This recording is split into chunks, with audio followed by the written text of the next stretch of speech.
Welcome to this unboxing of the new WWE Retro 4-pack, the last, I believe, available on Mattel Creations. And it's something of a dream, actually, to get these figures. This is another one of those sets that, as a kid, I would have absolutely loved these.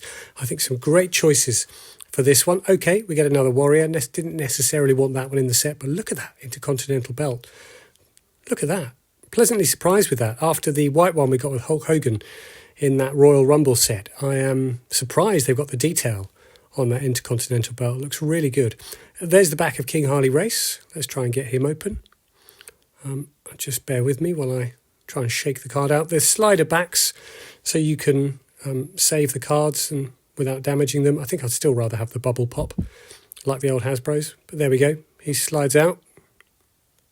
And let's take a good look at him. I always think the sort of first test is, can you tell who it is? You could absolutely tell who it is. Okay, he's got a big crown on him, but it does look a bit like him. Crown doesn't actually come off. I suppose that is in keeping with the Hasbro style, but it'd be nice if that crown came off, wouldn't it? Nice cloth cape. Got a spring action.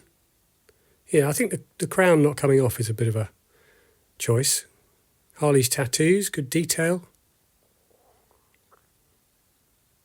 I think that's a really solid figure, though, the way it looks. The crown not coming off is a bit of a disappointment, but actually it looks like him. Accessories are good. Good detail on the tattoos. I think they've spent a bit of time on that one. I like that a lot. Let's move on to Bobby. So I've got a couple of Bobby Heenans in the Epic Toys line, but it's great to have a WWE official one. There's the back of the card. And these are all spring action, so you get the little description in the picture, and the picture on the front saying what their action is. Doesn't look a lot like him, got to be honest. It's not, I mean, Harley Race doesn't look like him, but at least you can see who it is. I think it's a cartoonish likeness. It's not a great Bobby Heenan, that one, but still. Like the jacket, there's his whacking action. One problem with Bobby is that if you move his arms round, that finger gets stuck on his leg. So you can't spin his arm all the way round, if that makes sense, to ratchet it round. But you can see it's got nice soft coat. You can see who it is. The likeness isn't great, but again, that isn't something I tend to hold against these figures because I'm measuring them against Hasbro's, and a cartoon face doesn't bother me so much. Great to get this figure. He must have been one of the most important figures in all of my sort of Hasbro days, and I always had to use the other Virgil. It's great to have a Virgil dressed in his $1 million gear. You can see he's got the spring action. Oh, bit stuck, that one. Hopefully that'll loosen up a bit as we go. There you go, look. Now, if you actually look at him and Bobby, they got the same jacket and the same shirt and the same tie. I mean, you know, we're used to remaking body parts, reusing body parts, whatever, but could have put a bit of different detail, maybe on Bobby's shirt or something. These are quite a nice touch, little stacks of dollars that fit in his hand.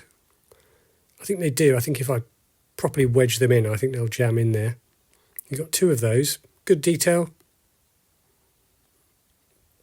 You get those fanned out dollars with the big Mattel figures. I think a little stack of dollars like that. It's a nice little difference. I like that as an accessory. I can jam it in. They will go in, but I'm not going to jam it in case just be my luck to break him on the first showing. We'll leave that for now, but it does go in. It's a good looking figure. Looks like Virgil. Can't fault that one. And the Warrior, really cartoony face on this Warrior. Yeah, I mean, I would have preferred to have somebody else instead of another Warrior, but you know what? That belt's brilliant. It's really great, and it's a different paint job. I'm always a sucker for a Savage, a Warrior, or a Hogan figure anyway, so I don't really mind. That belt's great though, isn't it? I'm totally surprised by that, having seen that white one they released with that Hulk Hogan figure in the No Holds Barred set that came with the Royal Rumble ring in that release. I thought we'd get an IC belt like that, but look at that detail. It's brilliant. It's got that spring action. Cartoon face, but it's clearly Warrior. Yeah, it's a Warrior repaint. It is what it is. But it's worth it for that belt. If they were sold individually, I'd buy that for the belt. It looks really, really good. Really like this set. You probably think I say that every time. Some are better than others. I think this is a top tier set. Great to get a Heenan, even if it's not a great likeness. Virgil and the King and that Warrior Intercontinental title belt. They all come with some great pieces. Great set of retros.